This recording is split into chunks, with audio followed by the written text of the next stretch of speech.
माँ नर्मदा की जीवंत चैतन्य शक्ति के प्रामाणिकता के स्वरूप दादा गुरु विराजमान है और भारतीय संस्कारों तथा गुरु तत्व को शिरोधार्य करने वाले हमारे अतिथिगण विद्यमान हैं।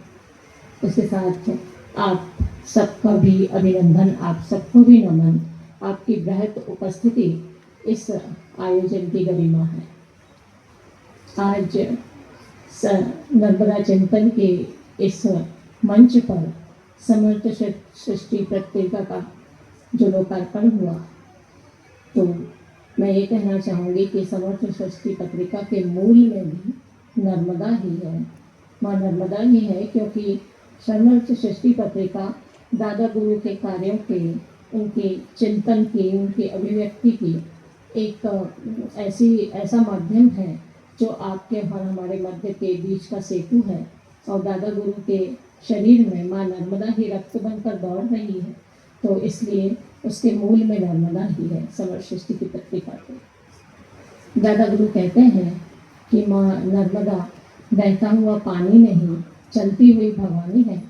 तो दो पंक्तियाँ कहूँगी कि पानी नहीं भवानी है, जननी है, जिंदगानी है, सुख समृद्धि दे रही माँ सदा, एक ही सत्य है, नर्मदा नर्मदा मेरी माँ नर्मदा। दादा गुरु कहते हैं कि दो किनारे, एक आध्यात्म, एक ज्ञान, ज्ञान विज्ञान और आध्यात्म, दो किनारे हैं जो अलग अलग हैं, किंतु जीवन शक्ति इनके बीच में रहती है, इनके बीच में प्रवाहित होती है। तो एक समय पर आध्यात्म को, ज्ञान को और विज्ञान को एक मंच पर आना पड़ेगा, जीवन के लिए, जीवन बनाने के लिए, जीवन चलाने के लिए। तो मुझे लगता है यह आज का आयोजन नहीं है, इसी विचार का, इसी प्रवाह का एक केंद्र बिंदु है, जहाँ आध्यात्म, ज्ञान और विज्ञान एक मंच से आज हम देख रहे हैं, और यही प्रवाह आगे अविरल चलता रहे, ये मेरी आकांक्षा भी है और मेरा विश्वास भी है। दादा गुरु के चरणों में चार पंक्तियाँ अर्पित करती हूँ कि देह को विदेह करके जीवन जीने वाले दादा गुरु को जब भी लिखा है, सुना है या बोला है, तो उसकी प्रतिध्वनि में जीवन ही गूंजा है, क्योंकि वो जीवन को चलाने के लिए, जीवन को बनाने के लिए और जीवन बचाने के लिए प्रतिबद्ध है। तो चार पंक्तियाँ आपके समक्ष रखती हूँ, फिर उसके बाद अपनी वाणी को विराम दूंगी कि वो रचनाकार हैं, निर्माण करके जा रहे हैं।